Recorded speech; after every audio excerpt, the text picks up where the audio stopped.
Fala pessoal, aqui é o Bruno Garcia para o canal JTF Aulas e hoje mais um convidado aqui, Joel Pereira. Muita gente deve conhecer, muita gente já comprou coisa com ele ao longo dos anos, né? E na minha especialidade, que no caso, eu estudei com Farkas, né? Aqui no Brasil, estudei com o Gilberto Siqueira, fui para lá como trompetista, chegou lá, não tinha dinheiro, né? Você não quer tocar trompa? Tem uma bolsa aqui para trompa. Eu falei, eu toco qualquer coisa. Tem bolsa, né? E eu me formei na faculdade, tive 5 aulas com Farkas, né? Eu saía da universidade onde eu estava, ia a Indiana, né? Que ele era professor em Indiana University, Bloomington, na época, e tive aulas com ele, né? E inclusive o Farkas foi como um pai para mim, porque antes de eu ir para Vandercook, eu tive a aula com ele para poder tocar trompa na universidade onde eu estava, né? Uhum. Aí, conversando, durante as aulas, ele foi me orientando, ele falou, por que você está aí na escola, no seminário da igreja, né? Você quer tocar, você tem que estar no lugar onde se toca mesmo, né? E ele me mandou para Chicago, né? E eu cheguei lá, cheguei na Vandercook, ele falou, vai lá na Vandercook, você precisa de um diploma? Vai na Vandercook, né? Você precisa de tocar, quer tocar trompa? Procure Ethel Merker. Não sei se esse nome é bem conhecido aqui, mas a Ethel foi a primeira mulher no ambiente profissional de metais, né? Na época da guerra, ela tocava na Chicago Symphony como extra, né? E então eu fui para Vandercook, cheguei lá, olha... Ela tocava trompa. Trompa. Trompa. Aí cheguei na Vandercook e falei, olha, o senhor Farkas, né, me mandou aqui que vocês têm um curso que eu estou querendo, eu sou do Brasil, eu estou fazendo um curso. Aí eles me perguntaram, you mean Philip Farkas? Eu falei, yeah, Philip Farkas, né? Não sabia que o homem era o deus da trompa, né? E olha, isso aí me custou só a apresentação do nome da pessoa, eu nunca paguei um centavo para estudar, né? Me deram o bolso completo.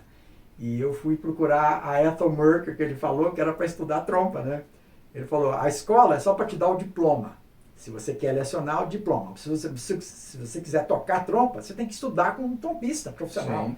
Então vai lá e diga para a Ethel que eu mandei você lá. Entendeu? E foi assim que começou a minha história. Mas a história como instrumentista, né? Eu fui como trompetista, Gilberto, a influência do pessoal aqui. Cheguei lá, esses contatos que foram feitos através da universidade, né? Uhum. Eu acabei me formando tocando trompa, né? Mas como eu fiz o curso de educação musical pela Vandercook, eu tenho o básico em todos os instrumentos, não só a parte prática de tocar o instrumento, mas o ensino, a pedagogia, né? Uhum. Então, eu conheço toda a metodologia, todo o sistema que é usado nas escolas, né? E assim foi se desenvolvendo a coisa, né? E aí, morando nos Estados Unidos, você começou a vir ao Brasil, visitar a família e tudo, e nessa começou a trazer um material, outro. Exato. 79, 2 anos depois, né, que eu estava lá, né, já tinha aprendido melhor a língua, né, começou os contatos daqui do Brasil, e eu lá na escola, mas olha, Brasil, vamos lá fazer um turnê, porque esse Brass Ensemble da universidade fazia muitos turnês, né, ali na região mesmo de Michigan, né? Sim. E eu conversando com a minha professora, eu falei, olha, vamos fazer uma turnê internacional. Aí foi a ideia de vir ao Brasil, né? E foi organizado 2 anos depois, isso, cheguei em 77, né? Em 79, nós fizemos uma turnê aqui, que foi uma turnê nacional, né? Uhum. Em toda a parte costeira. Sim, né? litorânea, né? Litorânea, onde estão as cidades do Brasil, onde estão as orquestras, né? Porque a gente fazia apresentações relacionadas com a igreja e relacionadas com escolas de música, né?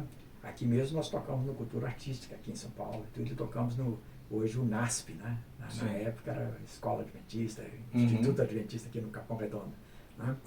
E justamente, como eu mencionei antes, né? O pessoal viu o nome da gente no programa, aí vinha falar e tudo, e aquele negócio do equipamento, né? A próxima vez que você vier, né? E eu digo, olha, ok. E comecei a vir no verão, porque no verão, que é o nosso inverno aqui, junho e julho, né? Não tem aulas, lá são as férias grandes, é no meio do ano. É aquelas coisas que a gente vê em filme, né? Que eu vou arrumar um trabalho no verão, vou viajar. Exatamente. Porque lá começa para quê? Finalzinho de maio, né? Uhum. E volta ali no comecinho de agosto. Então, quase 3 meses, né? Quase 3 meses. Então eu depois dessa turnê, comecei a vir ao Brasil, né? E trazia inicialmente, um detalhe, a Vandercook, quase do lado ali, na mesma rua, né? Aliás, uma rua paralela onde está a escola, estava a famosa Schilke Company, né? E o Mr. Schilke, Ron Schilke, né? Ele vinha sempre dar masterclass lá, né? E eu fui o primeiro aluno internacional dessa escola, dessa Vandercook College, né? E o pessoal das orquestras aqui, o Gilberto mesmo, entrava em contato com o velho, e de vez em quando ele aparecia lá na escola com um saquinho. Quando você for no Brasil, leva aqui, né, pra fulano de tal, né?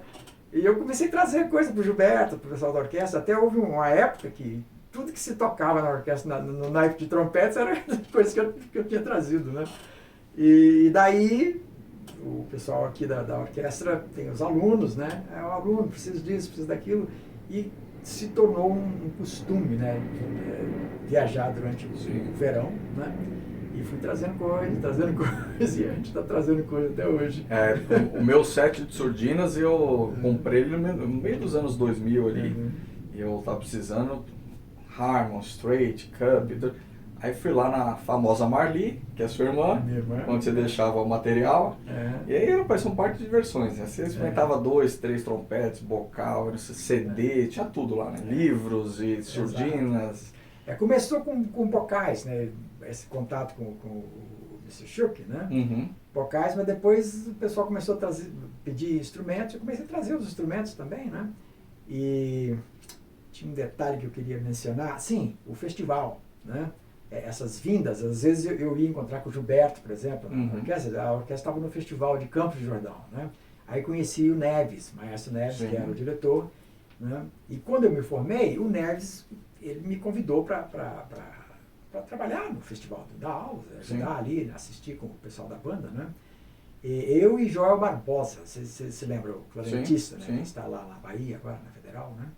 E Joel, a gente fez um trabalho junto, né? E até formamos hoje, eu não sei como é que está a situação ainda do festival, mas a banda B, porque na época era uma banda só, né?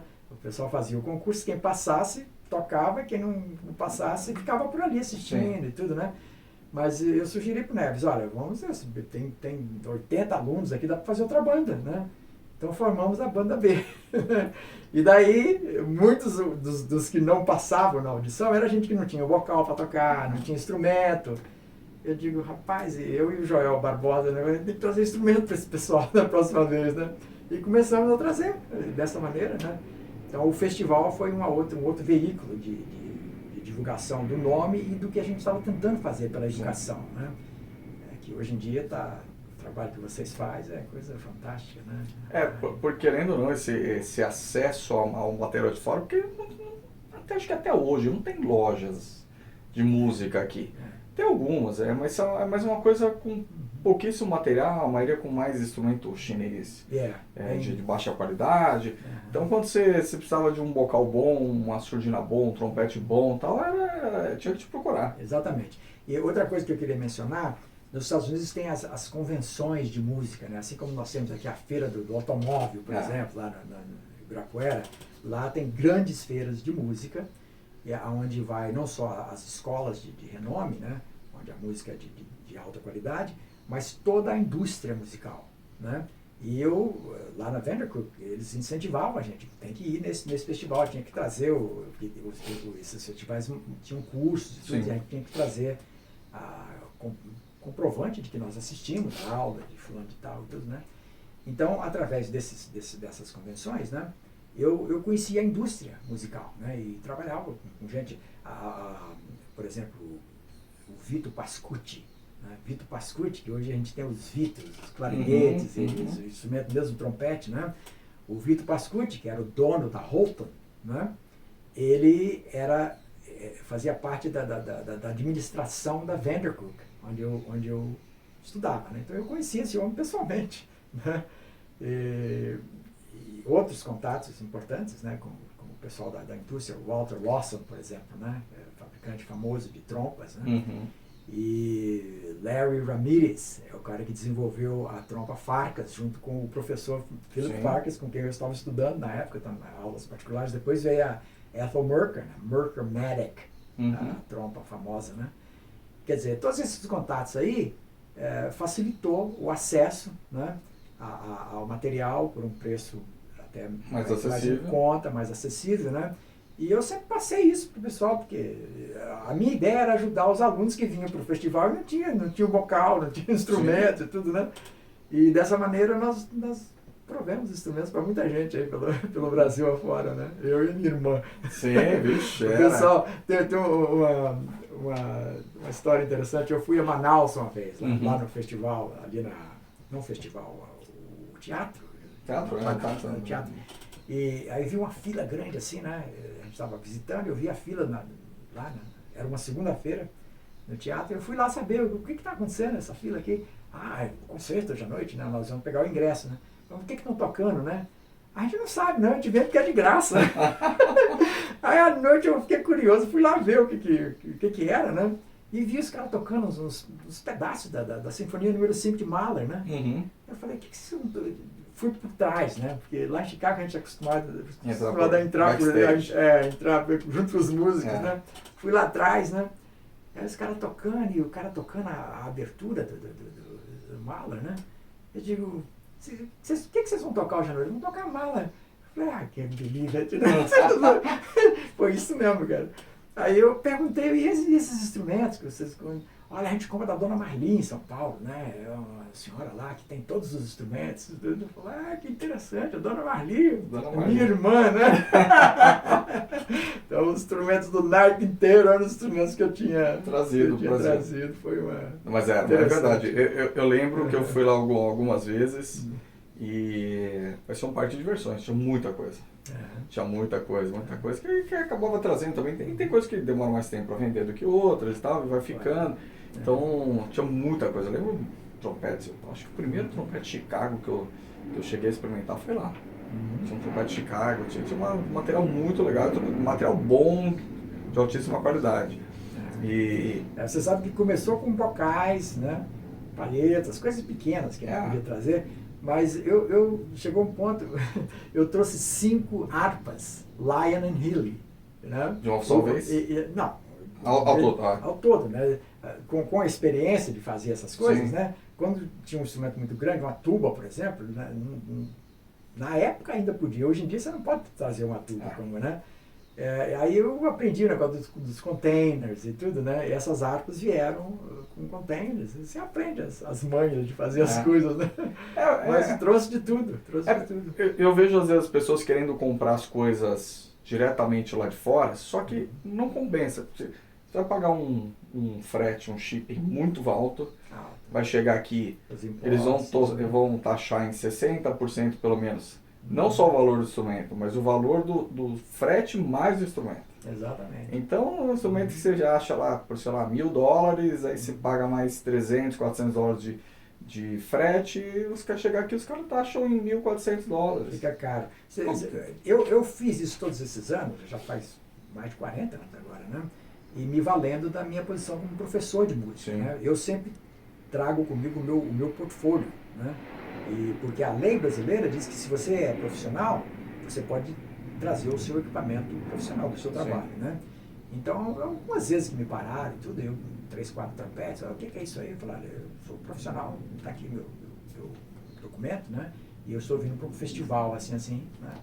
E assim facilitava de a gente trazer até assim, né? Mas eu estou dizendo isso porque eu não quero incentivar o pessoal a sair lá para fora para buscar um negócio. Chega aqui, o cara para, não tem documento nem nada. Aí pode acontecer. Chega aqui, o cara taxa e acabou. Exatamente. Mas a gente vai continuar essa sériezinha de vídeos aqui. A gente vai falar sobre o mercado musical nos Estados Unidos, os equipamentos e tudo mais. Mas a gente continua nos próximos vídeos. Sem dúvida. Prazer é nosso estar aqui com vocês.